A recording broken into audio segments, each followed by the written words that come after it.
ओम नमः शिवाय। हर हर महादेव। दोस्तों, स्वागत है आप सभी का महाशिव पुराण के 19वें दिन की कथा में। दोस्तों, आज हम विष्णु द्वारा तुलसी के शीलहरण का वर्णन, कुपित हुई तुलसी द्वारा विष्णु को शाप देना, शंभु द्वारा तुलसी और शालग्राम शिला के महत्व का वर्णन करना की कथा का श्रवण करेंगे। आइए शुरू करते हैं। फिर व्यास जी के पूछने पर सनातन कुमार जी ने कहा, महर्षि, रणभूमि में आकाशवाणी को सुनकर जब देवेश्वर शंभु ने श्री हरि को प्रेरित किया, तब वह तुरंत ही अपनी माया से ब्राह्मण का वेश धारण करके शंखचूड़ के पास जा पहुंचे और उन्होंने उससे परम उत्कृष्ट कवच मांग लिया। फिर शंखचूड़ का रूप बनाकर वह तुलसी के घर की ओर चले। वहां पहुंचकर उन्होंने तुलसी के महल के द्वार के निकट नगारा बजाया और जय जयकार से सुंदरी तुलसी को अपने आगमन की सूचना दी। उसे सुनकर सती साध्वी तुलसी ने बड़े आदर के साथ झरोखे के रास्ते राजमार्ग की ओर झांका और अपने पति को आया हुआ जानकर वह परम आनंद में निमग्न हो गई। उसके तत्काल ही ब्राह्मणों को धन दान करके उनसे मंगला आचार कराया और फिर अपना श्रृंगार किया। इधर देवताओं का कार्य सिद्ध करने के लिए माया से शंखचूड़ का स्वरूप धारण करने वाले भगवान विष्णु रथ से उतरकर देवी तुलसी के भवन में गए। तुलसी ने पति रूप में आए हुए भगवान का पूजन किया, बहुत सी बातें की, तदंतर उनके साथ रमन किया। तब उस साध्वी ने सुख समृद्धि और आकर्षण में व्यतिक्रम देख कर सब पर विचार किया और संदेह उत्पन्न होने पर वह तू कौन है, जूं डांटती हुई बोली। तुलसी ने कहा, दुष्ट, मुझे शीघ्र बतला कि माया द्वारा मेरा अपभोग करने वाला तू कौन है। तूने मेरा सती तत्व नष्ट कर दिया है, अंत में अभी तुम्हें शाप देती हूँ। सनातन कुमार जी कहते हैं, ब्राह्मण तुलसी का वचन सुनकर श्री हरि ने लीलापूर्वक अपनी परम मनोहर मूर्ति धारण कर ली। तब उस रूप को देखकर तुलसी ने लक्षणों से पहचान लिया कि जय साक्षात विष्णु है, परंतु उसका पतिव्रता नष्ट हो चुका था। इसीलिए वह कुपित होकर विष्णु से कहने लगी। तुलसी ने कहा, हे विष्णु, तुम्हारा मन पत्थर के सदृश कठोर है, तुम में दया का लेश मात्र भी नहीं है। मेरे पति धर्म के भंग हो जाने से निश्चय ही मेरे स्वामी मारे गए, क्योंकि तुम पाषाण सदृश कठोर, दया रहित और दुष्ट हो। इसीलिए अब तुम मेरे शाप से पाषाण स्वरूप ही हो जाओ। सनातन कुमार जी कहते हैं, मुने यूं कहकर शंखचूड़ की वह सती साध्वी पत्नी तुलसी फूट फूट कर रोने लगी और शोकार्त होकर बहुत तरह से विलाप करने लगी।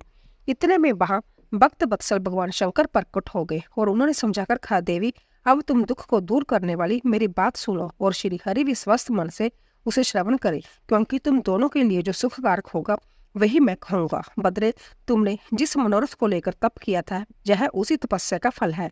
भला वह अन्यथा कैसे हो सकता है, इसलिए तुम्हें उसके अनुरूप ही फल प्राप्त हुआ है। अब तुम इस शरीर को त्याग कर दिव्य देह धारण कर लो और लक्ष्मी के समान होकर नित्य श्री हरि के साथ बैकुंठ में विहार करती रहो।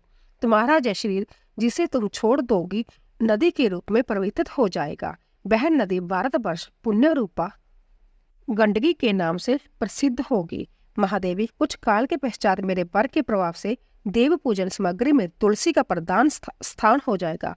सुंदरी, तुम स्वर्ग लोक में, मृत्यु लोक में तथा पताल में सदा श्री हरि के निकट ही निवास करोगी और पुष्पों में श्रेष्ठ तुलसी का वृक्ष हो जाओगी। तुम वैकुंठ में दिव्य रूपधारणी वृक्ष अधिष्ठात्री देवी बनकर सदा एकांत में श्री हरि के साथ क्रीड़ा करोगी। उधर भारतवर्ष में जो नदियों की अधिष्ठात्री देवी होगी, वह परम पुण्य प्रदान करने वाली होगी और श्री हरि के अंशभूत लवन सागर की पत्नी बनेंगी तथा श्री हरि भी तुम्हारे शापवश पत्थर का रूप धारण करके भारत में गंडकी नदी के जल के निकट निवास करेंगे। वहां तीखी दाढ़ों वाले करोड़ों भयंकर कीड़े उस पत्थर को काटकर उसके माध्यम में चक्कर का आकार बनाएंगे। उसके भेद से वह अंतत पुण्य प्रदान करने वाली शालग्राम शिला कहलाएगी और चक्कर के भेद से उसका लक्ष्मी नारायण आदि भी नाम होगा। विष्णु की शालग्राम शिला और वृक्ष स्वरूपनी तुलसी का समागम सदा अनुकूल तथा बहुत प्रकार से पुण्यों की वृद्धि करने वाला होगा। बदरे, जो शालग्राम शिला के ऊपर से तुलसी पत्थर को दूर करेगा, उसे जन्म जन्मांतर से स्त्री विजोग की प्राप्ति होगी तथा जो शंख को दूर करके तुलसी पत्र को हटाएगा, वह भी भार्याहीन होगा और 7 जन्मों तक रोगी बना रहेगा। जो महाज्ञानी पुरुष शालग्राम शिला, तुलसी और शंख को एकत्रित रखकर उनकी रक्षा करता है, वह श्री हरि का प्यारा होता है। सनातन कुमार जी कहते हैं, व्यास जी, इस प्रकार कहकर शंकर जी ने उस समय शालग्राम शिला और तुलसी के परम पुण्यदायक महात्म्य का वर्णन किया। फिर वह श्री हरि को तथा तुलसी को आनंदित करके अंतर्धान हो गए। इस प्रकार सदा सत्पुरुषों का कल्याण करने वाले शंभु अपने स्थान को चले गए। इधर शंभु का कथन सुनकर तुलसी को बड़ी प्रसन्नता हुई। उसने अपने उस शरीर का परित्याग करके दिव्य रूप धारण कर लिया। तब कमलापति विष्णु उसे साथ लेकर बैकुंठ को चले गए। उसके छोड़े हुए शरीर से गंडकी नदी प्रकट हो गई और भगवान अच्युत भी उसके तट पर मनुष्यों के द्वारा पुण्य प्रदान करने वाली शिला के रूप में परिणित हो गई। मुने, उसमें कीड़े अनेक प्रकार के छिद्र बनाते रहते हैं। उनमें जो शिलाएं गंडकी के जल में गिरती है वह परम पुण्यप्रद होती है, और जो स्थल पर ही रह जाती है उन्हें पिंगला कहा जाता है, और वह प्राणियों के लिए संताप कारक होती है। व्यास जी, इस प्रकार तुम्हारे प्रेषण के अनुसार मैंने शंभु का सारा चरित्र, जो पुण्य प्रदान तथा मनुष्य की सारी कामनाओं को पूर्ण करने वाला है, तुम्हें सुना दिया। यह पुण्य आख्यान जो विष्णु के महत्व से संयुक्त तथा भोग और मोक्ष का प्रदाता है, तुमसे वर्णन कर दिया। अब और क्या सुनना चाहते हो? उमा द्वारा शंभु के नेत्र मूंद लिए जाने पर अंधकार में शंभु के पसीने से अंधकार सूर की उत्पत्ति। सनातन कुमार जी कहते हैं, व्यास जी, अब जिस प्रकार अंधकासुर ने परमात्मा शंभु के गण अध्यक्ष पद को प्राप्त किया था, महेश्वर के उस मंगलमय चरित्र को श्रवण करो। मुनीश्वर, अंधकासुर ने पहले शिवजी के साथ बड़ा घोर संग्राम किया था, परंतु पीछे बारंबार सात्विक भाव के उदर के से उसने शंभु को प्रसन्न कर लिया, क्योंकि नाना प्रकार की लीलाएं करने वाले शंभु शरणागत रक्षक तथा परम भक्त वत्सल है। उनका महात्म परम अवैधुत है। व्यास जी ने पूछा, ऐश्वर्यशाली मुनिवर, वह अंतक कौन था और भूतल पर किस वीर्यवान के कुल में उत्पन्न हुआ था? दैत्यों में प्रधान तथा महामनस्वी उस बलवान अंतक का स्वरूप कैसा था और वह किसका पुत्र था? उसने परम तेजस्वी शंभु की गण अध्यक्षता को कैसे प्राप्त किया? यदि अंतक गणेश्वर हो गया तब तो वह परम धन्यवाद का पात्र है। सनातन कुमार जी ने कहा, मुने, पूर्व काल की बात है, एक समय भक्तों पर कृपा करने वाले तथा देवताओं के चक्रवर्ती सम्राट भगवान शंकर को ब्याह करने की इच्छा हुई। तब वह पार्वती और गणों को साथ ले अपने निवास भूत कैलाश पर्वत से चलकर काशीपुरी में गए। वहां उन्होंने उस पुरी को अपनी राजधानी बनाया और भैरव नामक वीर को उसका रक्षक नियुक्त किया। फिर पार्वती जी के साथ रहते हुए वह भक्तजनों को सुख देने वाली अनेक प्रकार की लीलाएं करने लगे। एक समय वह उसके वरदान के प्रभाववश अनेकों गणेश्वरों और शिवा के साथ मंदराचल पर गए और वहां भी तरह तरह की क्रीड़ाएं करने लगे। एक दिन जब प्रचंड पराक्रमी कपर्ती शिव मंदराचल की पूर्व दिशा में बैठे थे, उसी समय गिरिजा ने नरम क्रीड़ावश उनके नेत्र बंद कर दिए। इस प्रकार जब पार्वती ने मूंगे, सुवर्ण और कमल की प्रभाव वाले अपने कर कमलों से हर के नेत्र बंद कर दिए, तब उनके नेत्रों के मूंद जाने के कारण वहां क्षणभर में ही घोर अंधकार फैल गया। पार्वती के हाथों का महेश्वर के शरीर से स्पर्श होने के कारण शंभु के ललाट में स्थित अग्नि से संतप्त होकर मदजल प्रकट हो गया और जल की बहुत सी बूंदें टपक पड़ी। तदंतर उन बूंदों ने एक गर्भ का रूप धारण कर लिया। उससे एक ऐसा जीव प्रकट हुआ जिसका मुख विकराल था। वह अंतत भयंकर, क्रोधी, कृतिगन, अंधा, कुरूप, जटाधारी, काले रंग का, मनुष्य से बिन, बेडोल और सुंदर बालों वाला था। उसके कंठ से कोर गरगर शब्द निकल रहा था। वह कभी गाता, कभी हंसता और कभी रोने लगता था। तब जवड़ों को चाटते हुए नाच रहा था। उस अवधुत दृश्य वाले जीव के प्रकट होने पर शिवजी मुस्कुराकर पार्वती से बोले। श्री महेश्वर ने कहा, प्रिय, मेरे नेत्रों को मूंद कर तुमने ही तो यह कर्म किया है, फिर तुम उससे ब्याह क्यों कर रही हो? शंकर जी के उस वचन को सुनकर गौरी हंस पड़ी और उनके नेत्रों पर से उन्होंने अपने हाथ हटा लिए। फिर तो वहां प्रकाश छा गया, परंतु उस प्राणी का रूप भयंकर ही बना रहा और अंधकार से उत्पन्न होने के कारण उसके नेत्र भी अंधे थे। तब वैसे प्राणी को प्रकट हुआ देखकर गौरी ने महेश्वर से पूछा। गौरी ने कहा, भगवान, मुझे सच सच बताइए कि हम लोगों के सामने प्रकट हुआ जाए बेडोल प्राणी कौन है? या तो अत्यंत भयंकर है, किस निमित्त को लेकर किसने इसकी सृष्टि की है और जय किसका पुत्र है? सनातन कुमार जी कहते हैं, महर्षि, जब लीला रचने वाली तथा तीनों लोकों की जननी गौरी ने सृष्टिकर्ता की उस अंधी सृष्टि के विषय में जो प्रेषण किया, तब लीला बिहारी भगवान शंकर अपने प्रिया के उस वचन को सुनकर कुछ मुस्कुराए और इस प्रकार बोले। महेश्वर ने कहा, अवैधुत चरित्र रचने वाली अंबिके, सुनो। जब तुमने मेरे नेत्र मूंद लिए थे, उसी समय यह अवधुत एवं प्रचंड पराक्रमी प्राणी मेरे पसीने से प्रकट हुआ। इसका नाम अंधक है। तुम ही इसको उत्पन्न करने वाली हो। अंत्य सखी सहित तुम्हें करुणापूर्वक इसकी गणों से यथायोग्य रक्षा करते रहना चाहिए। आर्य, इस प्रकार बुद्धिपूर्वक विचार करके ही तुम्हें सब कार्य करना चाहिए। सनातन कुमार जी कहते हैं, उन्होंने अपने स्वामी के ऐसे वचन सुनकर गौरी का हृदय करुणाद हो गया। वह अपने सखियों सहित अंधक की अपने पुत्र की भांति नाना प्रकार के उपायों द्वारा रक्षा करने लगी। तदंतर शिशिर ऋतु आने पर दैत्य हिरण्याक्ष पुत्र की कामना से उसी वन में आया, क्योंकि उसकी पत्नी ने उसके ज्येष्ठ बंधु की संतान परंपरा को देखकर उसे संतानार्थ तपस्या के लिए प्रेरित किया था। वहां वह कच्छप नंदन हिरण्याक्ष वन का आश्रय ले पुत्र प्राप्ति के लिए घोर तप करने लगा। उसके मन में महेश्वर के दर्शन की इच्छा थी। अंत वह क्रोध आदि दोषों को अपने काबू में करके ठूंठ की भांति निश्चल होकर समाधिस्थ हो गया। द्विजेंद्र, तब जिसकी ध्वजा में वृक्ष का चिन्ह वर्तमान है तथा जो पिनाक धारण करने वाला है, वह महेश उसकी तपस्या से पूर्णतः प्रसन्न होकर उसे वर प्रदान करने के लिए चले और उस स्थान पर पहुंचकर दैत्य प्रवर हिरण्याक्ष से बोले। महेश ने कहा, दैत्यनाथ, अब तू अपनी इंद्रियों का विनाश मत कर। किस लिए तूने इस व्रत का आश्रय लिया है? तू अपना मनोरथ तो प्रकट कर। मैं वरदाता शंकर हूँ। अंततः तेरी जो अभिलाषा होगी वह सब मैं तुझे प्रदान करूंगा। सनातन कुमार जी कहते हैं, महर्षि महेश्वर के उस सरस वचन को सुनकर दैत्यराज हिरण्याक्ष परम प्रसन्न हुआ। उसने गिरीश के चरणों में नमस्कार करके नेक प्रकार से उनकी स्तुति की। फिर वह अंजलि बांधे सिर झुकाकर कहने लगा। हिरण्याक्ष ने कहा, चंद्रबाल, मेरे उत्तम पराक्रम संपन्न तथा दैत्य कुल के अनुरूप कोई पुत्र नहीं है, इसलिए मैंने इस व्रत का अनुष्ठान किया है।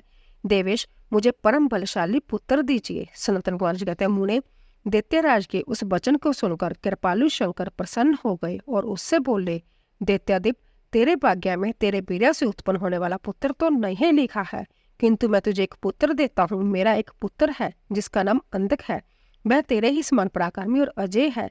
तू संपूर्ण दुखों को त्याग कर उसी को पुत्र रूप से वरण कर ले और इस प्रकार पुत्र प्राप्त कर ले। सनातन कुमार जी कहते हैं, महर्षि, उससे यूं कहकर गौरी के साथ विराजमान उन महात्मा भूतनाथ त्रिपुरारी शंकर ने प्रसन्न होकर हिरण्याक्ष को वह पुत्र दे दिया। इस प्रकार शिवजी से पुत्र प्राप्त करके वह महामनस्वी दैत्य परम प्रसन्न हुआ। उसने अनेकों स्त्रोतों द्वारा रुद्र की पूजा करके प्रदक्षिणा की और फिर वह अपने राज्य को चला गया। गिरीश से पुत्र प्राप्त कर लेने के बाद वह प्रचंड पराक्रमी दैत्य संपूर्ण देवताओं को जीत कर इस पृथ्वी को अपने देश रसातल में उठा ले गया। तब देवताओं, मुनि और सिद्धों ने अनंत पराक्रमी विष्णु की आराधना की। फिर तो भगवान विष्णु सर्वात्मक जग में विकराल बराह शरीर धारण कर थोथुन के अनेकों प्रहारों से पृथ्वी को विदर्न करके पाताल लोक में जा घुसे। वहां उन्होंने कभी न टूटने वाले अपनी अगली दाढ़ों से तथा थोथुन से सैकड़ों दैत्यों का कचूमर निकालकर अपने वज्र सदृश कठोर पाद प्रहारों से निशाचरों की सेना को मथ डाला। फिर अवैधुत एवं प्रचंड तेजस्वी विष्णु ने करोड़ों सूर्य के समान प्रकाशमान सुदर्शन चक्र से हिरण्याक्ष के प्रज्वलित सिर को काट लिया और दुष्ट दैत्यों को जलाकर भस्म कर दिया। यह देखकर देवराज इंद्र को बड़ी प्रसन्नता हुई। उन्होंने उस असुर राज्य पर अंधक को अभिषिक्त कर दिया। फिर महात्मा इंद्र विष्णु को अपनी दाढ़ों पर पाताल लोक से पृथ्वी को लाते हुए देखकर परम प्रसन्न हुए और अपने स्थान पर आकर पूर्ववत स्वर्ग और बोतल की रक्षा करने लगे। इधर ब्रहा रूप धारण करके उत्तम कार्य करने वाले उग्र रूपधारी श्री हरि प्रसन्नचित हुए। समस्त देवों, मुनियों और पद्म जोड़नी ब्रह्मा द्वारा प्रशंसित होकर अपने लोकों को चले गए। इस प्रकार ब्रहा रूपधारी विष्णु द्वारा असुर राज हिरण्याक्ष के मारे जाने पर समस्त देव, मुनि तथा अन्य सभी जीव सुखी हो गए। हिरण्याक्ष शिपु की तपस्या और ब्रह्मा से वरदान पाकर उसका अत्याचार, नरसिंह द्वारा उसका वध और प्रहलाद को राज्य प्राप्ति करना। सनातन कुमार जी कहते हैं, व्यास जी, इधर ब्रहा रूपधारी श्री हरि के द्वारा इस प्रकार बाई के मारे जाने पर हिरण्याक्ष शिपु शोक और क्रोध से संतप्त हो उठा। श्री हरि के साथ बैर करना तो उसे रुचता ही था। अंततः उसने सहार प्रेम में वीर असुरों को प्रजा का विनाश करने के लिए आज्ञा दे दी। तब वह सहार प्रिय असुर स्वामी की आज्ञा को सिर चढ़ाकर देवताओं और प्रजाओं को विनाश करने लगे। इस प्रकार जब उन दुष्ट चित्त वाले असुरों द्वारा सारा देवलोक तहस नहस कर दिया गया, तब देवता स्वर्ग को छोड़कर गुप्त रूप से भूतल पर विचरने लगे। उधर बाई की मृत्यु से दुखी हुए हिरण्यकशिपु ने बाई को जलांजलि देकर उसकी स्त्री आदि को डांडस बंधाया। फिर उस दैत्यराज ने अपने लिए विचार किया कि मैं अजय, अजर और अमर हो जाऊं, मेरा ही एक छत्र साम्राज्य रहे और मेरा प्रतिद्वंदी कोई न रह जाए। जो धारणा बनाकर वह मद्राचल पर गया और वहां एक गुफा में अत्यंत घोर तपस्या करने लगा। वो समय वह पैर के अंगूठे के बल खड़ा था। उसकी भुजाएं ऊपर को उठी थी और दृष्टि आकाश की ओर लगी थी। उसकी तपस्या से संतप्त होकर देवताओं का मुख विकृत हो उठा। वह स्वर्ग को छोड़कर ब्रह्मा लोक में जा पहुंचे और उन्होंने ब्रह्मा से अपना दुखड़ा कह सुनाया। व्यास जी उन देवताओं के इस प्रकार कहने पर स्वयंभू ब्रह्मा भृगु दक्ष आदि के साथ उस देतेश्वर के आश्रम पर गए। तब जिसने अपने तप से संपूर्ण लोगों को संतप्त कर दिया था उस हिरण्यकशिपु वर देने के लिए आए हुए पद्मजोनि ब्रह्मा को अपने सामने उपस्थित देखा। उधर पितामह ने भी उससे कहा वर मांग। तब जिसकी वृत्ति मोहित नहीं हुई थी उस असुर ने विधाता की उस मधुर वाणी को सुनकर इस प्रकार कहा। हिरण्यकशिपु बोला, ऐश्वर्यशाली प्रजापति पितामह, मैं चाहता हूँ कि स्वर्ग में भूतल पर दिन में रात में ऊपर अथवा नीचे कहीं भी शस्त्र अस्त्र पाश बज्र शुष्क वृक्ष पर्वत जल अग्नि के रूप में शत्रु के प्रहार से देवता दैत्य मुनि सिद्ध के भूलना आप द्वारा रचे हुए जीवों के हाथों मुझे कभी भी मृत्यु का बयान ना हो। सनातन कुमार जी कहते हैं, मुनि हिरण्यकशिपु के वैसे वचन सुनकर पद्मजोनि ब्रह्मा के मन में दया का भाव जागृत हो उठा। उन्होंने मानी मान विष्णु को प्रणाम करके उससे कहा, हे दैत्येंद्र, मैं तुझ पर प्रसन्न हूँ। अंततः तुझे सारी वस्तुएं प्राप्त होगी। तूने 96,000 वर्षों तक तप किया है। अब तेरी कामना पूर्ण हो चुकी है। अंततः तप से विरत होकर उठ और दानवों के राज्य का उपभोग कर। ब्रह्मा की वाणी सुनकर हिरण्यकशिपु का मुख प्रसन्नता से खिल उठा। इस प्रकार जब पितामह ने उसे दानव राज्य पर अभिषिक्त कर दिया तब वह उन्मत्त हो उठा और त्रिलोकी को नष्ट करने का विचार करने लगा। फिर तो उसने संपूर्ण धर्मों का उच्छेद करके संग्राम में समस्त देवताओं को भी जीत लिया। तब देवता भागकर विष्णु के पास पहुंचे। वहां श्री हरि ने देवताओं और मुनियों की दुख गाथा सुनकर उन्हें आश्वासन दिया और शीघ्र ही उस दैत्य के वध करने का वचन किया। तब देवता अपने स्थान को लौट गए। तदंतर महात्मा विष्णु ने ऐसा रूप धारण किया जो आधा सिंह और आधा मनुष्य का था। वह अंतत भयंकर तथा विकराल दिख रहा था। उसका मुख खूब फैला हुआ था, नासिका बड़ी सुंदर थी और नख तीखे थे, गर्दन पर जटाएं लहरा रही थी, दाढ़ें ही आयुध थी। उससे करोड़ों सूर्य के समान प्रभा छिड़क रही थी और उसका प्रभाव प्रलयकालीन अग्नि के सदृश था।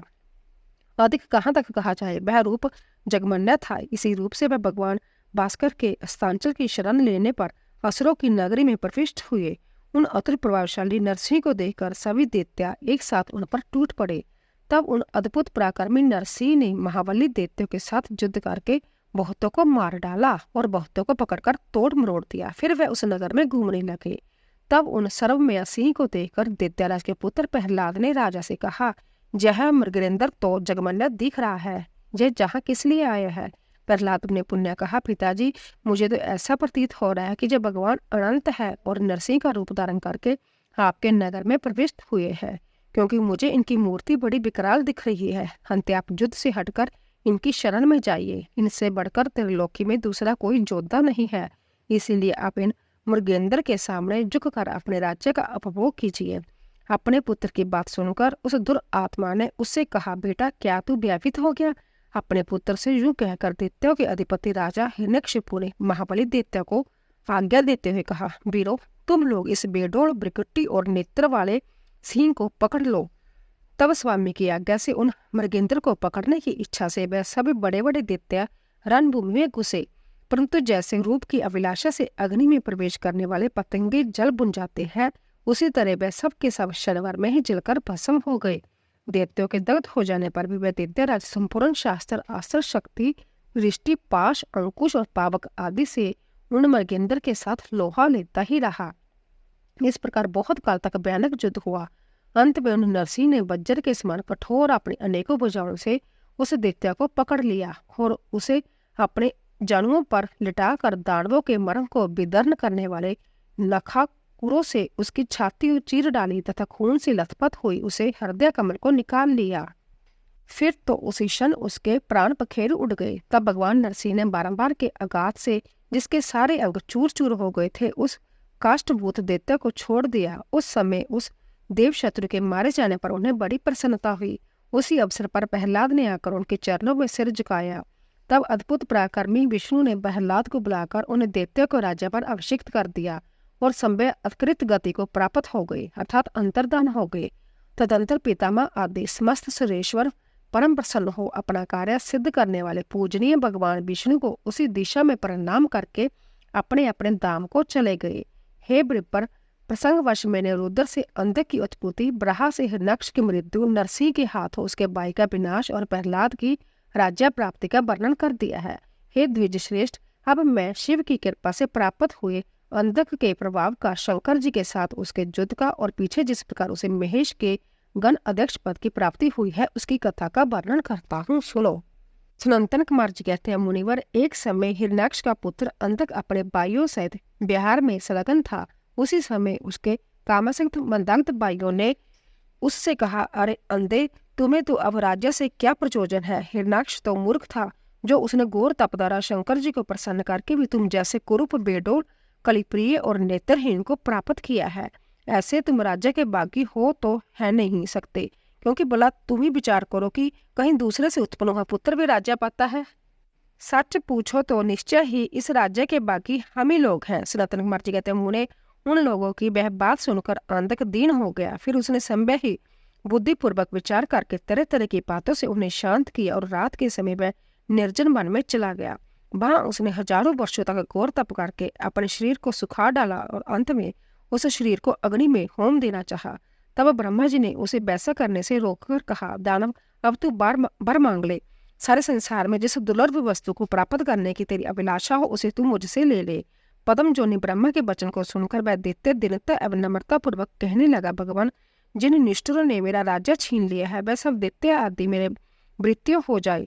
मुझे अंधे को दिव्य चक्षु प्राप्त हो जाए। इंद्र आदि देवता मुझे कर दिया करे और देवता, दैत्य, गंधर्व, यक्ष, नाग, मनुष्य, दैत्यों के शत्रु नारायण, सर्वमय शंकर तथा अनन्य किन्हीं भी प्राणियों से मेरी मृत्यु ना हो।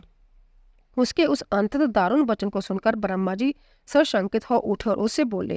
ब्रह्मा जी ने कहा, हे दैत्येंद्र, यह सारी बातें तो हो जाएगी, किंतु तू अपने विनाश का कोई कारण भी तो स्वीकार कर ले, क्योंकि जगत में कोई ऐसा प्राणी ना हुआ और ना आगे होगा जो काल के गाल में ना गया हो। फिर तुझ जैसे सत्पुरुषों को तो अंततः लंबे जीवन का विचार त्याग ही देना चाहिए। ब्रह्मा के इस अनन्य बड़े वचन को सुनकर वह दैत्य पुण्य बोला। अंधक ने कहा, प्रभु, तीनों कालों में जो उत्तम, मध्यम और नीच नारियां होती है, उन्हीं नारियों में कोई रत्नभूता नारी मेरी भी जननी होगी। वह मनुष्य लोक के लिए दुर्लभ तथा शरीर, मन और वचन से भी अगम्य है। उसमें राक्षस भाव के कारण जब मेरी काम भावना उत्पन्न हो जाए तभी मेरा नाश हो। उसकी बात सुनकर स्वयंभू भगवान ब्रह्मा को महान आश्चर्य हुआ। वह शंकर जी के चरण कमलों का स्मरण करने लगे। तब शंभु की आज्ञा पाकर वह उस अंधक से बोले। ब्रह्मा जी ने कहा, दैत्यवर, तू जो कुछ चाहता है तेरे वह सभी साकाम वचन पूर्ण होंगे। दैत्येंद्र, अब तू उठ, अपना अभिष्ट प्राप्त कर और सदा वीरों के साथ युद्ध करता रहे। मनीष, हिरण्याक्ष पुत्र अंधक के शरीर में नसें और हड्डियां ही शेष रह गई है। वह ब्रह्मा के ऐसे वचन सुनकर शीघ्र ही भक्ति पूर्वक उन लोकेश्वर के चरणों में लौट गया और इस प्रकार बोला। अंधक ने कहा, बेवो, जब मेरे शरीर में नसें और हड्डियां मात्र ही शेष रह गई है, तब भला इस देह से शत्रु सेना में प्रवेश करके मैं कैसे युद्ध कर सकूंगा। अंत अब आप अपने पवित्र हाथ से मेरा स्पर्श करके इस शरीर को मासल बना दीजिए। सनातन कुमार जी कहते हैं, महर्षि अंधक की प्रार्थना सुनकर ब्रह्मा जी ने अपने हाथ से उसके शरीर का स्पर्श किया और फिर वह मुनिगणों तथा सिद्ध समूहों से बलिवांति पूजित हो देवताओं के साथ अपने धाम को चले गए। ब्रह्मा जी के स्पर्श करते ही उस दैत्यराज का शरीर बड़ा पूरा हो गया, जिससे उसमें बल का संचार हो गया तथा नेत्रों के प्राप्त हो जाने से वह सुंदर दिखने लगा। तब उसने प्रसन्नता पूर्वक अपने नगर में प्रवेश किया। उस समय प्रहलाद आदि श्रेष्ठ दानवों ने जब उसे वरदान प्राप्त करके आया हो जाना, तब वह सारा राज्य उसे समर्पित करके उसकी वशवर्ती मृत्यु हो गई। तदंतर अंधक सेना और वृत्य वर्ग की साथ ले स्वर्ग को जीतने के लिए गया। वहां संग्राम में समस्त देवताओं को पराजित करके उसने वज्रधारी इंद्र को अपना कर्त बना लिया। उसने जंतर तंत्र बहुत सी लड़ाइयां लड़कर नागों, सुपर्णों, श्रेष्ठ राक्षसों, गंधर्वों, यक्षों, मनुष्यों, बड़े बड़े पर्वतों, वृक्षों और सिंह आदि समस्त चपायों को भी जीत लिया, जहां तक कि उसने चराचर त्रिलोकी को अपने वश में कर लिया। तदंतर वह रसातल में, भूतल पर तथा स्वर्ग में जितनी सुंदर रूप वाली नारियां थी, उनमें से हजारों को जो अत्यंत दर्शनीय तथा अपने अनुकूल थी साथ लेकर विपिन पर्वतों पर, नदियों के रमणीय तटों पर विहार करने लगा। दैत्यराज अंधक सदा दुष्टों का ही संग करता था। उसकी बुद्धि मद से अंधी हो गई थी, जिससे उस मूढ़ को इसका कुछ भी ज्ञान नहीं रह गया था कि परलोक में आत्मा को सुख देने वाला भी कोई कर्म करना चाहिए। इस प्रकार वह महामनस्वी दैत्य उन्मत्त हो और अपने सारे प्रधान पुत्रों को कुतर्कवाद से पराजित करके दैत्यों सहित संपूर्ण वैदिक धर्मों का विनाश करता हुआ विचरण करने लगा। वह धन के मद से अभिभूत हो वेद, देवता, ब्राह्मण और गुरु आदि किसी को भी नहीं मानता था। प्रवादवश उसकी आयु समाप्त हो चुकी थी। इसी से वह स्वेच्छाचार में प्रवृत्त हो व्यर्थ ही अपनी आयु के शेष दिन गवाता हुआ रमन कर रहा था। उस दानव श्रेष्ठ के 3 मंत्री थे, जिनका नाम था दुर्योधन, वैदस और हस्ती। एक समय उन तीनों ने उस पर्वत के किसी रमणीय स्थान पर एक परम रूपवती नारी को देखा। उसे देखकर वह शीघ्रगामी श्रेष्ठ दैत्य हर्षमग्न हो तुरंत ही महादैत्यापति वीरवर अंधक के पास पहुंचे और बड़े प्रेम से उस देखी हुई घटना का वर्णन करने लगे। मंत्री ने कहा, दैत्येंद्र, जहाँ एक गुफा के भीतर हमने एक मुनि को देखा है। ध्यानस्थ होने के कारण उसके नेत्र बंद थे। वह बड़ा रूपवान है। उसके मस्तक पर अर्धचंद्र की कला अपनी छटा बिखेर रही है और कमर में गजेंद्र की खाल बंधी हुई है। बड़े बड़े नाग उसके सारे शरीर में लिपटे हुए हैं। खोपड़ियों की माला ही उस जटाधारी का आभूषण है। उसके हाथ में त्रिशूल है तथा एक विशाल धनुष बाण और तोनीर भी वह धारण किए हुए है। उसका अक्षसूत्र स्पष्ट दिख रहा है। उसके 4 भुजाएं तथा लंबी लंबी जटाएं हैं। वह खंडक, त्रिशूल और लकुट धारण किए हुए है। उसकी आकृति अत्यंत घोर है और उस पर भस्म का अनुलेप लगा हुआ है। वह अपने उत्कृष्ट तेज से सुशोभित हो रहा है। इस प्रकार उस श्रेष्ठ तपस्वी का सारा वेश ही अद्भुत है। उससे थोड़ी ही दूर पर हमने एक और पुरुष को देखा, जो विकराल बानर सा है। उसका मुख बड़ा भयंकर है। वह कभी आयुध धारण किए हुए है, परंतु उसका हाथ वृक्ष है। वह उस तपस्वी की रक्षा में तत्पर है। उसके पास ही एक बूढ़ा सफेद रंग का बैल भी बैठा है। उस बैठे हुए तपस्वी के पार्श्व भाग में हमने एक शुभ लक्षण संपन्न नारी को भी देखा है। वह भूतल पर रत्न स्वरूप है। उसका रूप बड़ा मनोरम है और तरुणी होने के नाते वह मन को मोह लेती है। मूंगे, मोती, मणि, सुवर्ण, रत्न और उत्तम वस्त्रों से वह सुसज्जित है। उसके गले में सुंदर मालाएं लटक रही है। कहाँ तक वह इतनी सुंदर है कि जिसने उसे एक बार देख लिया है, उसी का नेत्र धारण करना सफल है। उसे फिर इस लोक में अन्य वस्तुओं के देखने की क्या प्रयोजन। वह दिव्या नारी पुण्य आत्मा मुनिवर महेश की मान्य एवं प्रेतमा बारे है। दैत्येंद्र, आप तो उत्तम से उत्तम रत्नों का उपभोग करने वाले हैं।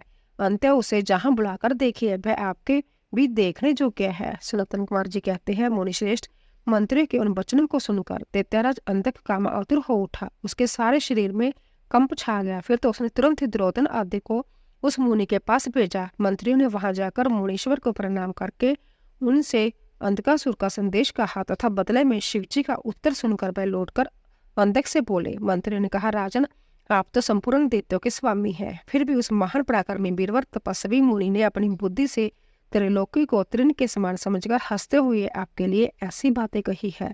उस निशाचर का शौर्य और धैर्य अस्थिर है। वह दानव, कृपण, सत्वहीन, क्रूर, कर्दिगन और सदा ही पाप कर्म करने वाला है।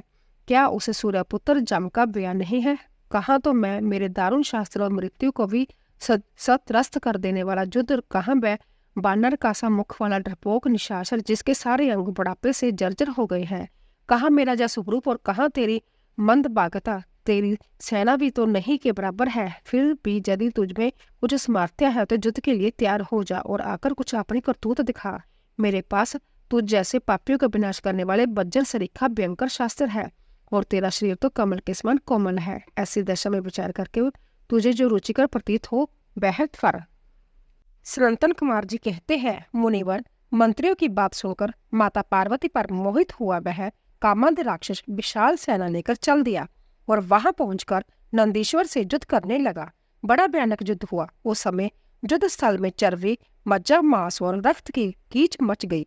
वहां सिर कटे हुए दड़ नाच रहे थे और कच्चा मांस खाने वाले जानवर चारों ओर व्याप्त हो गए थे, जिससे वह बड़ा भयंकर लग रहा था। थोड़ी ही देर में दैत्य बाघ खड़े हुए। तब पिनाकधारी भगवान शंकर दक्ष कन्या सती को बलिबांति धीरज बताते हुए बोले, प्रिय, मैंने जो पहले अंत्यत भयंकर महान पाशुपत व्रत का अनुष्ठान किया था, उसमें रात दिन तुम्हारे प्रसंग वंश जो हमारी सेना का विनाश हुआ है, यह बिघन सा आ पड़ा है। देवी, मरण धर्म प्राणियों को जो अमरों पर आक्रमण हुआ है, जय मानव पुण्य का विनाश करने वाला कोई ग्रह प्रकट हो गया है। अंत्य अब मैं पुण्य किसी निर्जन वन में जाकर उस परम अवैधित दिव्य व्रत की दीक्षा लूंगा और उस कठिन व्रत का अनुष्ठान करूंगा। सुंदरी, तुम्हारा शोक और भय दूर हो जाना चाहिए। सनातन कुमार जी कहते हैं, मुने, इतना कहकर उग्र प्रभावशाली महात्मा शंकर धीरे से अपना सींगा बजाकर एक अत्यंत भयंकर पावन वन में चले गए। वहां वह 1000 वर्षों के लिए पाशुपत व्रत के अनुष्ठान में तत्पर हो गए। इस व्रत का निभाना देवों और असुरों की शक्ति के बाहर है। इधर शीलकुंड से संपन्न पतिव्रता देवी पार्वती मंदराचल पर ही रहकर शिवजी के आगमन की प्रतीक्षा करती रहती थी, जब भी पुत्र स्थानीय वीर कंगन उनकी सुरक्षा में तत्पर थे। तथापि उस गुहा के भीतर अकेली रहने के कारण वह सदा व्याकुल रहती थी, जिससे उन्हें बड़ा दुख होता था। इसी बीच वरदान के प्रभाव से उन्मत्त हुआ वह दैत्य अंधक, जिसका देरिया कामदेव के बाणों से छिन्न भिन्न हो गया था, अपने मुख्य योद्धाओं को साथ ले पुण्य उस गुफा पर चढ़ गया। वहां सैनिकों सहित उसने बीरखगण के साथ अंतत अवैध युद्ध किया। उस समय सभी वीरों ने अन्न, जल और नींद का परित्याग कर दिया था। इस प्रकार वह युद्ध लगातार 505 दिन रात तक चलता रहा। अंत में दैत्यों की भुजाओं से छूटे हुए आयुधों के प्रहार से नंदीश्वर का शरीर घायल हो गया, जिससे वह गुहा द्वार पर ही गिर पड़े और मूर्छित हो गए। उनके गिरने से गुहा का सारा दरवाजा ही ढक गया, जिससे उसका खोला जाना असंभव था। फिर दैत्यों ने 2 ही घड़ी में सारे वीरगण को अपने अस्त्र समूहों से आच्छादित कर दिया। तब पार्वती ने भगवान विष्णु और ब्रह्मा जी का स्मरण किया।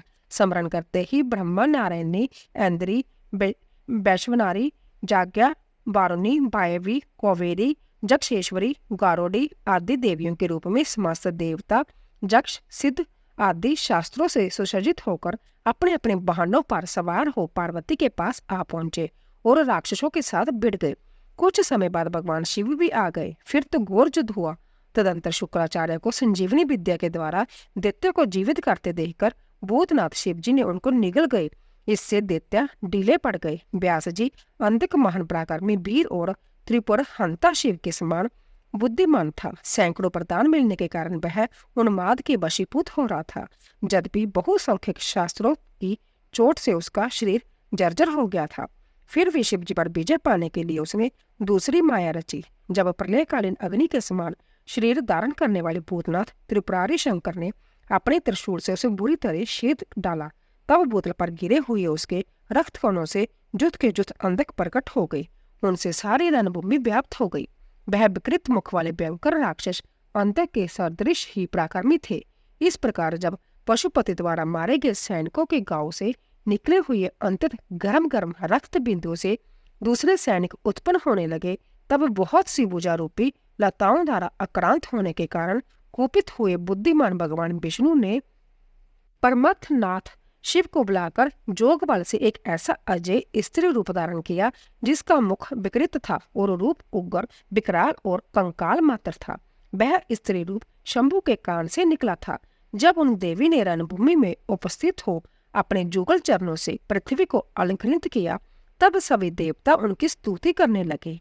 फिर भगवान ने उनकी बुद्धि को प्रेरित किया। फिर तो वह क्षुधार्त होकर रण के मुहाने पर उन सैनिकों के तथा दैत्याराज के शरीर से निकले हुए अंतत गरम गरम रुधिर का पान करने लगी, जिससे राक्षसों का उत्पन्न होना बंद हो गया। तदंतर एकमात्र अंतक ही बच रहा, जबकि उसके शरीर का रक्त सूख गया था। तथापि वह अपने कुलोचित सनातन शास्त्र धर्म का स्मरण करके अविनाशी भगवान शंकर के साथ भयंकर थप्पड़ों से, वज्र सदृश जानुओं से और चरणों से, वज्र आकार नखों से, मुख, भुजा और सिरों से संग्राम करता रहा। तब प्रमथनाथ शिव ने रणभूमि में उसका हृदय विदर्ण करके उनसे शांत कर दिया। फिर त्रिशूल भोंककर उसे स्थानों के समान ऊपर को उठा दिया। उसका जर्जर शरीर नीचे को लटक रहा था। सूर्य की किरणों ने उसे सुखा दिया। पवन के झोंकों से युक्त मेघों ने मूसलाधार जल बरसा कर उसे गीला कर दिया। हिमखंड के समान शीतल चंद्रमा की किरणों ने उसे विशर्ण कर दिया। फिर भी उस दैत्यराज ने अपने प्राणों का परित्याग नहीं किया। उसने विशेष रूप से शिव जी का स्तवन किया। तब कर्णों के अगाध सागर शंभु प्रसन्न हो गए और उन्होंने उसे प्रेम पूर्वक गण अध्यक्ष का पद प्रदान कर दिया।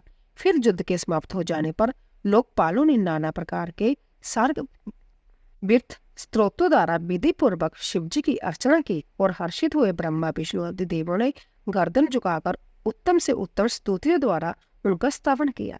फिर जय जयकार करते हुए वे आनंद मनाने लगे। तदंतर शिवजी उन सबको साथ लेकर आनंद पूर्वक गिरिजा की गुफा को लौट आए। वहां उन्होंने अपने ही अंशभूत पूजनीय देवताओं नाना प्रकार की भेंट समर्पित करके उन्हें विदा किया और संध्या प्रमोदित हुई गिरिजा कुमारी के साथ उत्तम से उत्तम लीलाएं करने लगे।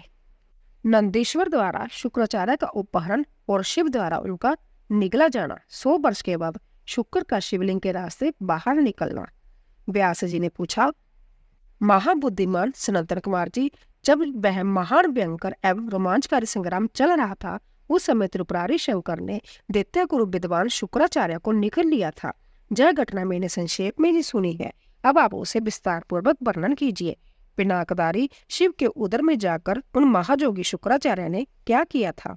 शंभु की जठराग्नि ने उन्हें जलाया क्यों नहीं? भृगुनंदन बुद्धिमान शुक्र भी तो कल्पांत कालीन अग्नि के समान उग्र तेजस्वी थे। वह शंभु के जठर पंजर से कैसे निकले? उन्होंने कैसे और कितने काल तक आराधना की थी? तात उन्हें जो मृत्यु का शमन करने वाली परा विद्या प्राप्त हुई थी, वह विद्या कौन सी है जिससे मृत्यु का निवारण हो जाता है? मुने लीला बिहारी देवादिदेव भगवान शंकर के त्रिशूल से छूटे हुए अंधों को गण अध्यक्षता की प्राप्ति कैसे हुई? तात मुझे शिव लीलामृत श्रवण करने की विशेष लालसा है। अंततः आप मुझ पर कृपा करके वह सारा वृत्तांत पूर्ण रूप से वर्णन कीजिए। ब्रह्मा जी कहते हैं, अमित तेजस्वी व्यास जी के इन वचनों को सुनकर सनातन कुमार शिव जी के चरण कमलों का स्मरण करके कहने लगे। सनातन कुमार जी ने कहा, मुनिवर, भगवान शंकर के परमात्मा की जब अंत्यत विजय होने लगी, तब अंधक घबराकर शुक्राचार्य जी के शरण में गया और उसने गिड़गिड़ाकर मृत संजीवनी विद्या के द्वारा मरे हुए असुरों को जीवित करने की प्रार्थना की। इस पर शुक्राचार्य ने शरणागत धर्म की रक्षा करना उचित समझा। फिर तो वह युद्ध स्थल में गए और आदर पूर्वक विद्या के स्वामी शंकर का स्मरण करके एक एक दैत्य पर मृत संजीवनी विद्या का प्रयोग करने लगे। उस विद्या का प्रयोग होते ही वह सभी दैत्य दानव वीर एक साथ ही हथियार लिए हुए इस प्रकार उठ खड़े हुए मानो अभी सोकर उठे हो। जैसे पुरंत्य अव्यस्त किया हुआ वेद समर भूमि में बादल और श्रद्धा पूर्वक ब्राह्मणों को दिया हुआ धन आपत्ति के समय तुरंत प्रकट हो जाता है, उसी प्रकार वह उठ खड़े हुए। शुक्राचार्य के संजीवनी प्रयोग से जब बड़े बड़े दानव जीवित होकर परमत्थों को बुरी तरह मारने लगे, तब परमत्थों ने जाकर परमेष्ठ ईश्वर शिव को जय समाचार सुनाया। तब शिवजी ने कहा, नंदिन, तुम अभी तुरंत ही जाओ और दैत्यों को बीच से द्विज श्रेष्ठ शुक्राचार्य को उसी प्रकार उठा लाओ जैसे बाज लवा को उठा ले जाता है। सनातन कुमार जी कहते हैं, महर्षि वृषभ ध्वज को यूं कहने पर नंदी सांड के समान बड़े जोर से गरजे और तुरंत ही सेना को लांघकर उस स्थान पर जा पहुंचे जहां भृगु वंश के दीपक शुक्राचार्य विराजमान थे। वहां समस्त दैत्य हाथों में पाश, खंडक, वृक्ष, पत्थर और पर्वत खंड लिए हुए उनकी रक्षा कर रहे थे। यह देखकर बलशाली नंदी ने उन दैत्यों को विशुद्ध करके शुक्राचार्य का उसी प्रकार अपहरण कर लिया जैसे शर्व हाथी को उठा ले जाता है। महाबली नंदी द्वारा पकड़े जाने पर शुक्राचार्य के बस्तर खिसक गए, उनके आभूषण गिरने लगे और केश खुल गए। तब देव शत्रु दानव उन्हें छड़ाने के लिए सीन नाद करते हुए नंदी के पीछे दौड़े और जैसे मेघ जल की वर्षा करते हैं, उसी तरह नंदेश्वर के ऊपर वज्र, त्रिशूल, तलवार, फरसा, बरिंठी और गोफन आदि अस्त्रों की उग्र वृष्टि करने लगे। तब उस देवासुर संग्राम के विकराल रूप धारण करने पर गणधिराज नंदी ने अपने मुख की आग से सैकड़ों शास्त्रों को भस्म कर दिया और उन भृगुनंदन को दबोच कर शत्रु दल को व्यथित करते हुए वह शिवजी के समीप आ पहुंचे तथा शीघ्र ही उन्हें निवेदित करते हुए बोले, भगवान, जय शुक्राचार्य उपस्थित है। तब भूतनाथ देवादिदेव ने शंकर ने पवित्र पुरुष द्वारा प्रदान किए हुए उपहार की भांति शुक्राचार्य को पकड़ लिया और बिना कुछ कहे उन्हें फल की तरह मुख में डाल लिया। उस समय समस्त असुर उच्च स्वर से हाहाकार करने लगे। व्यास जी, जब गिरजा ईश्वर शुक्राचार्य को निगल लिया, तब दैत्यों की विजय की आशा जाती रही। उस समय उनकी दशा सूंड रहित गजराज, सिंहहीन सांड, मस्तक विहीन देह, अध्ययन रहित ब्राह्मण, उदमहीन प्राणी, भाग्यहीन के उदम, पति रहित स्त्री, फल वर्जित बाण, पुण्यहीनों की आजू, व्रत रहित वेद अध्ययन एकमात्र, वैभव शक्ति के बिना निष्फल हुए कर्म समूह, शूरताहीन क्षत्रिय और सत्य के बिना धर्म समुदाय की भांति शोषणीय हो गई। दैत्य को सारा उत्साह जाता रहा। तब अंधक ने महान दुख प्रकट करते हुए अपने शूरवीरों को बहुत उत्साहित किया और कहा, वीरों, जो रणांगण में छोड़कर भाग जाते हैं, उनकी ख्याति अपजश रूपी कालिमा में मलिन हो जाती है। और उन्हें इस लोक तथा परलोक में कहीं भी सुख नहीं मिलता।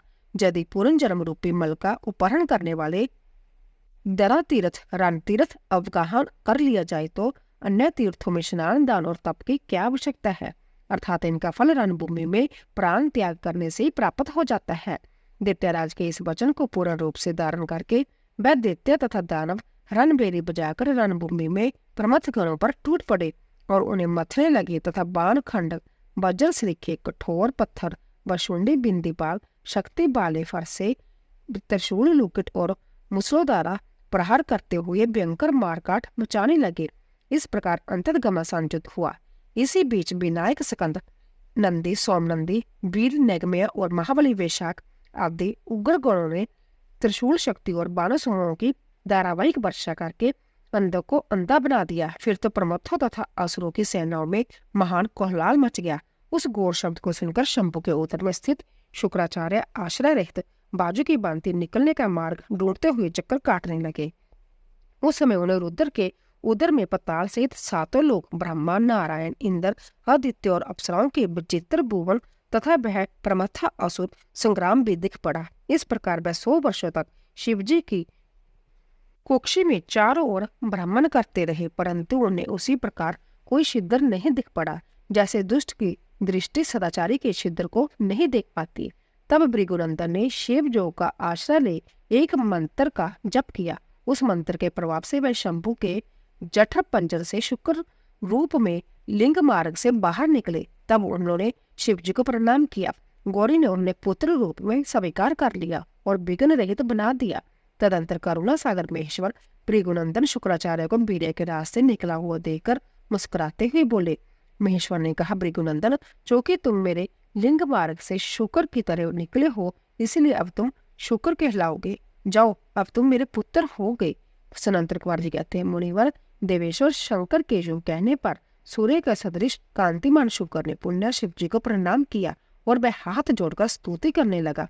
शुक्र ने कहा, भगवान, आपके पैर सिर नेत्र हाथ लो बजाय अनंत है। आपकी मूर्तियों की भी गणना नहीं हो सकती। ऐसी दशा में मैं आप स्तुतियों की सिर झुकाकर किस प्रकार स्तुति करूं? आपकी 8 मूर्तियां बताई जाती हैं और आप अनंत मूर्ति भी हैं। आप संपूर्ण सूरों और असुरों की कामना पूर्ण करने वाले हैं तथा अनिष्ट दृष्टि से देखने पर आप सहार भी कर डालते हैं। ऐसे स्तवन के जो कि आपकी मैं किस प्रकार स्तुति करूं? सनातन कुमार जी कहते हैं, मुने, इस प्रकार शुक्र ने शिव जी की स्तुति करके उन्हें नमस्कार किया और उनकी आज्ञा से वह पुण्य दानवों की सेना में प्रविष्ट हुए, ठीक उसी तरह जैसे चंद्रमा मेघों की घटा में प्रवेश करते हैं। व्यास जी, इस प्रकार रणभूमि में शंकर ने जिस तरह शुक्र को निगल लिया वह वृत्तांत तो तुम्हें सुना दिया। अब शंभु के उदर में शुक्र ने जिस मंत्र का जप किया था उसका वर्णन सुनो। मारिशे वह मंत्र इस प्रकार है। ओम, जो देवताओं के स्वामी सुर असुर द्वारा बंदित भूत और भविष्य के महान देवता, हरे और पीले नेत्रों से युक्त महाबली, बुद्धि स्वरूप बागवंबर धारण करने वाले, अग्नि स्वरूप त्रिलोकी के उत्पत्ति स्थान ईश्वर, हर हरिनेत्र, प्रलयकारी, अग्नि स्वरूप गणेश, लोकपाल, महाभुज, महाहस्त, त्रिशूल धारण करने वाले, बड़े बड़े दाढ़ों वाले, काल स्वरूप महेश्वर, अविनाशी, काल रूपी नीलकंठ, महोदर, गण अध्यक्ष, सर्व आत्मा, सबको उत्पन्न करने वाले, सर्वव्यापी, मृत्यु को हटाने वाले, पारिजातर पर्वत पर उत्तम व्रत धारण करने वाले, ब्रह्मचारी, वेदांत प्रतिपाद, तप की अंतिम सीमा तक पहुंचाने वाले, पशुपति, विशिष्ट अंकों वाले, शूल पानी, वृषध्वज, पापाहारी, जटाधारी, शिखंड धारण करने वाले, दंडधारी, महाजस्वी, भूतेश्वर, गुहा में निवास करने वाले, बीना और पनवर ताल लगाने वाले, अमर दर्शनीय, बाल सूर्य, सिरेखी रूप वाले, शमशानवासी, ऐश्वर्यशाली, उमापति, शत्रु दमन, बगे के नेत्रों को नष्ट कर देने वाले, पूषा के दांतों के विनाशक, क्रूरता पूर्वक संहार करने वाले, पाशाधारी, प्रलय काल रूप, उल्का मुख, अग्निकेतु, मननशील, प्रकाशमान, प्रजापति, ऊपर उठाने वाले, जीवों को उत्पन्न करने वाले, तूर्य तत्व रूप, लोकों में सर्वश्रेष्ठ, वामदेव, बाणी की चतुरता रूप, वाम मार्ग में भिक्षु रूप, भिक्षुक, जटाधारी, जटिल, दुराध्याय, इंद्र के हाथों को स्तंभित करने वाले, वसुओं को विजेडित कर देने वाले, जग स्वरूप, जगकर्ता, काल में तापी, मंदुकर, चलने फिरने वाले, बृहस्पति का आश्रय लेने वाले बाजासन नाम से संपूर्ण आश्रमों द्वारा पूजित जगतदाता, जगतकर्ता, सर्व अंतर्जामी, सनातन, ध्रुव, धर्म अध्यक्ष, भूवै स्वाहा, इन तीनों लोकों में विचरने वाले भूत पावन, त्रिनेत्र, बहुरूप, 10,000 सूर्य के समान प्रभावशाली महादेव, सब तरह के बाजे बजाने वाले, संपूर्ण बातों से विमुक्त करने वाले, बंधन स्वरूप, सबको धारण करने वाले, उत्तम धर्म रूप, पुष्पदंत, विपायग रहित, मुख्य रूप, सबका हरण करने वाले, सुवर्ण के समान दीप्ति कीर्ति वाले, मुक्ति के द्वार स्वरूप, भीम तथा भीम पराक्रमी है, उन्हें नमस्कार है, उन्हें नमस्कार है। इसी श्रेष्ठ मंत्र का जप करके शुक्र शंभु के जठर पंजर से लिंग के रास्ते उत्कट वीर्य की तरह निकले थे।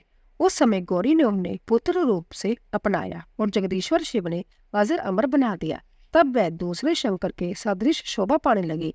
3000 वर्ष व्यतीत होने के पश्चात वह ही वेद नीति मुनिवर शुक्र पुण्य इस बोतल पर महेश्वर से उत्पन्न हुए।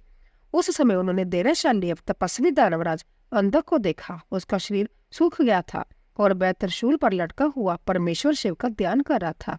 वह शिव जी के 108 नामों का इस प्रकार स्मरण कर रहा था। महादेव विरूपाश, मस्तक पर अर्धचंद्र धारण करने वाले, अमृत स्वरूप, सनातन, शाश्वत, स्थाणु, नीलकंठ, पिनाकी, वृषभाक्ष, महाज्ञ, अंतर्जामी, सर्व कामदया, कामैरी, कामदेव के शत्रु, कामदहन, कामरूप, कपर्दी, विरूप, गिरीश, भीम, बड़े बड़े जबड़ों वाले, रक्तबासा, जोगी, कालदहन, त्रिपुगल, कपाली, गुड़बरटय, गुप्त मंत्र, गंभीर, बाबगोचर्य, आनिमा आदि सिद्धियों के अधिष्ठान, त्रिलोकी का ऐश्वर्य प्रदान करने वाले, वीर बलशाली, वीरहंता, घोर, विरूप, मासल, पटु, निपुण, श्रेष्ठ फल का गोदा खाने वाले, महामासाद, उन्मत्त, महेश्वर, त्रिलोकी का विनाश करने वाले, लुब्ध,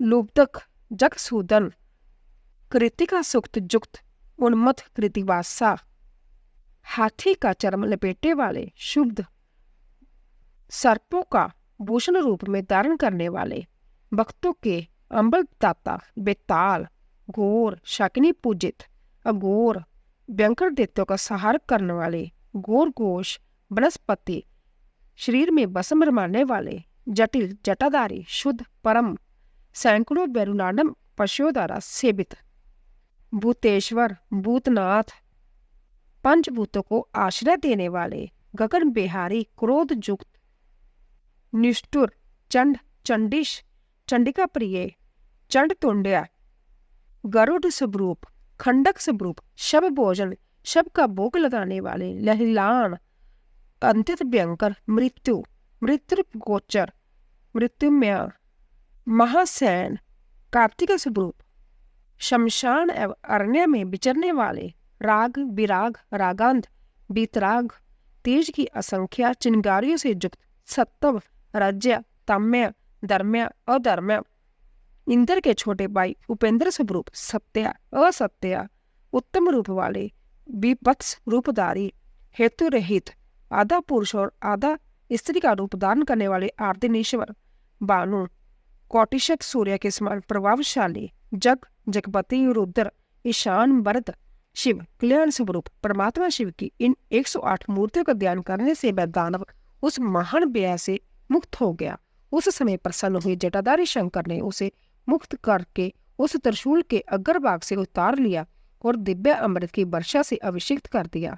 फिर महात्मा महेश्वर उसने जो कुछ किया था उस सब का संतावना पूर्वक वर्णन करते हुए उस महादैत्य अंधक से बोले।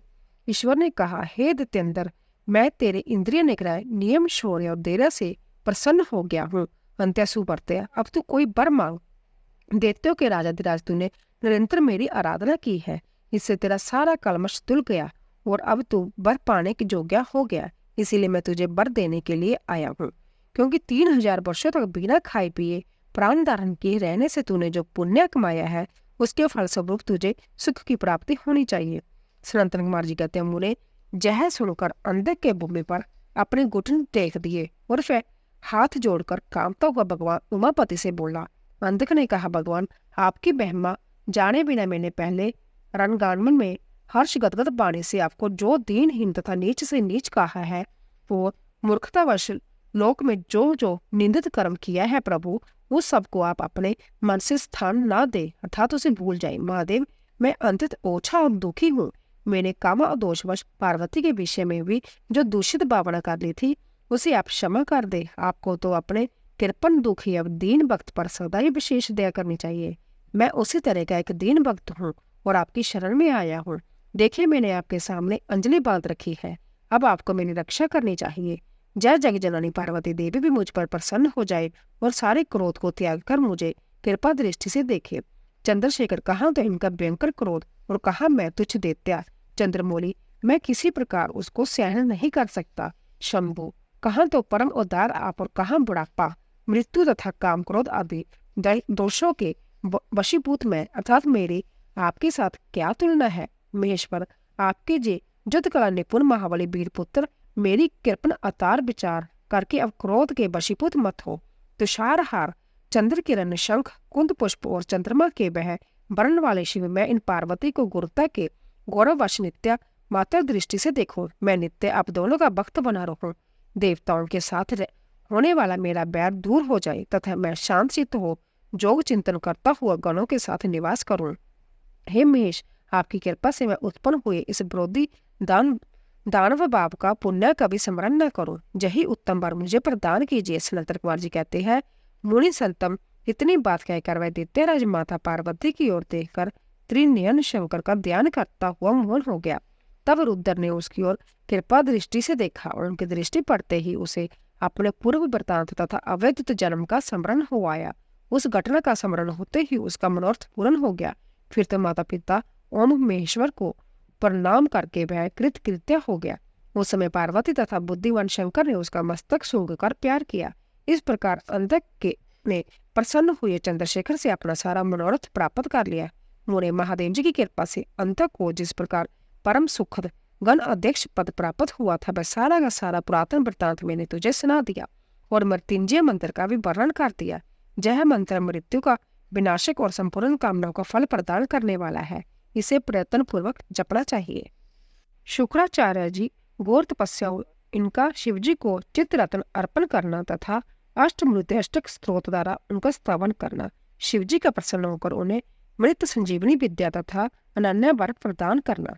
सनातन कुमार जी कहते हैं, व्यास जी, मुनिवर शुक्राचार्य को शिव से मृत्युंजय नामक मृत्यु का प्रशमन करने वाली परा विद्या किस प्रकार प्राप्त हुई थी, अब उसका वर्णन करता हूँ, सुनो। पूर्व काल की बात है। इन भृगुनंदन ने वाराणसीपुरी में जाकर प्रभावशाली विषमनाथ का ध्यान करते हुए बहुत काल तक घोर तप किया था।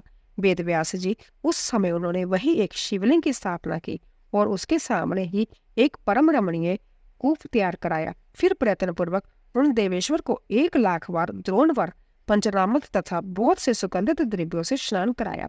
फिर 1,000 बार परम प्रीति पूर्वक चंदन, जक्ष कदर्म और सुगंधित बटन का उस लिंग पर अनुलेप किया।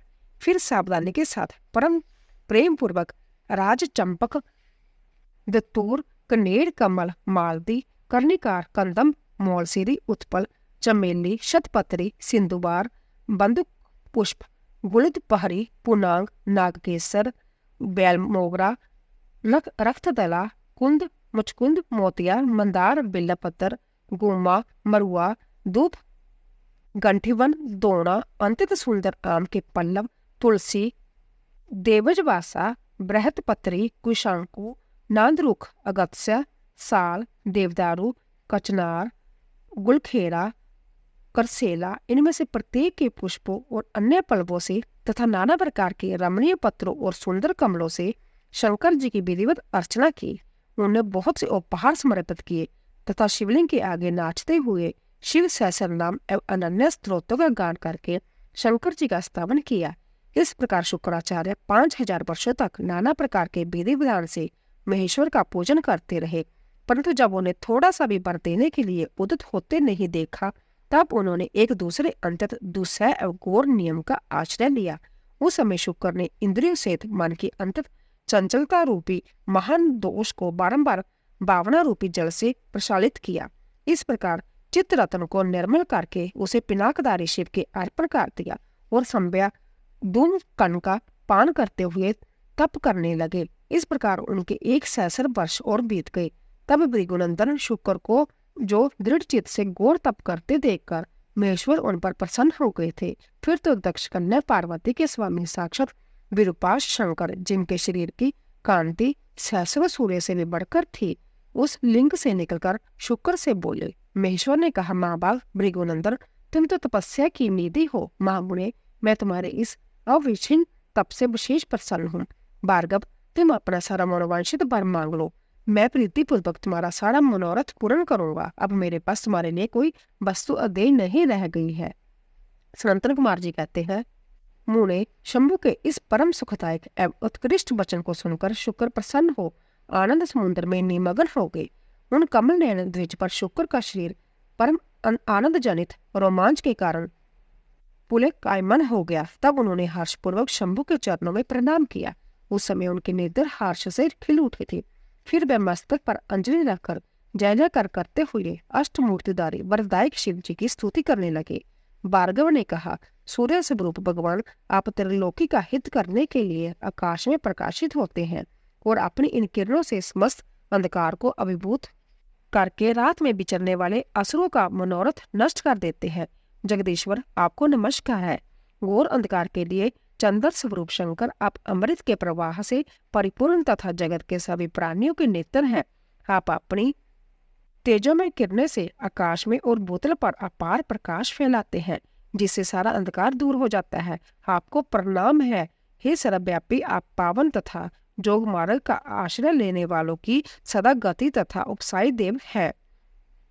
भुवन जीवन, आपके बिना भला इस लोक में कौन जीवित रह सकता है। सर्व कुल के संतोषदाता, आप निश्चल बाजू रूप से संपूर्ण प्राणियों की वृद्धि करने वाले हैं। आपको अभिवादन है। विश्व के एकमात्र पावन कर्ता, आप शरणागत रक्षक और अग्नि की एकमात्र शक्ति हैं। पावक आपका ही स्वरूप है। आपके बिना मृतकों का वास्तविक दिव्य कार्य दा आदि नहीं हो सकता। जगत के अंतरात्मा, आप प्राण शक्ति के दाता, जगत स्वरूप और पद्म पद्म पर शांति प्रदान करने वाले हैं। आपके चरणों में मैं सिर झुकाता हूँ।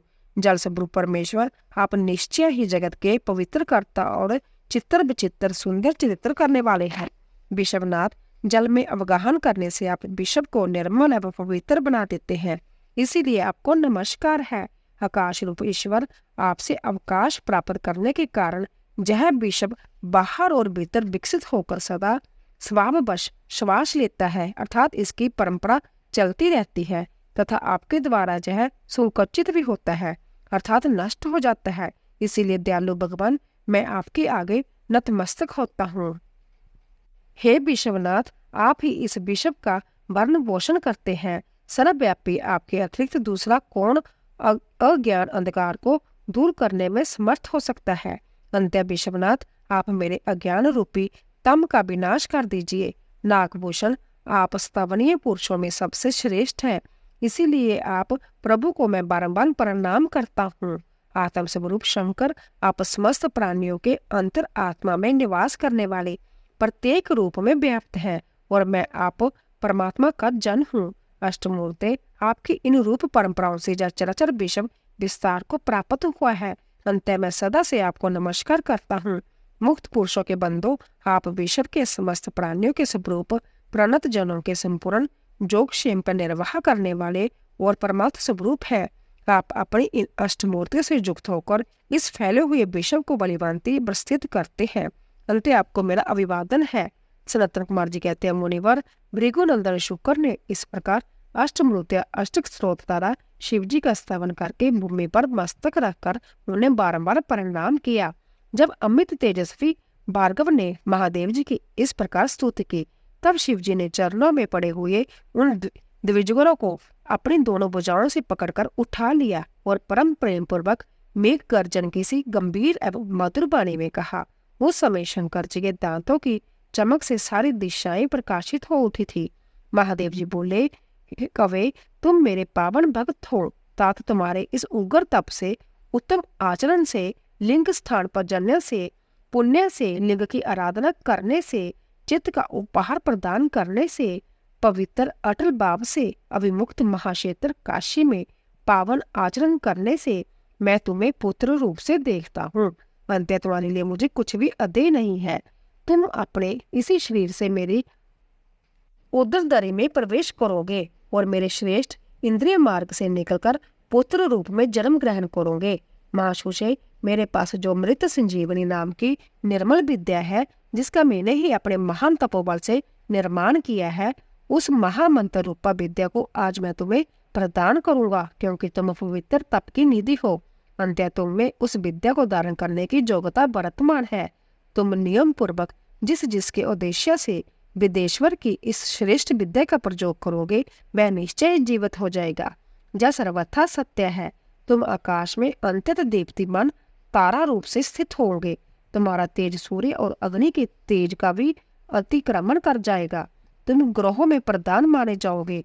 जो स्त्री अथवा पुरुष तुम्हारे सम्मुख रहने पर यात्रा करेंगे, उनका सारा कार्य तुम्हारी दृष्टि पड़ने से नष्ट हो जाएगा।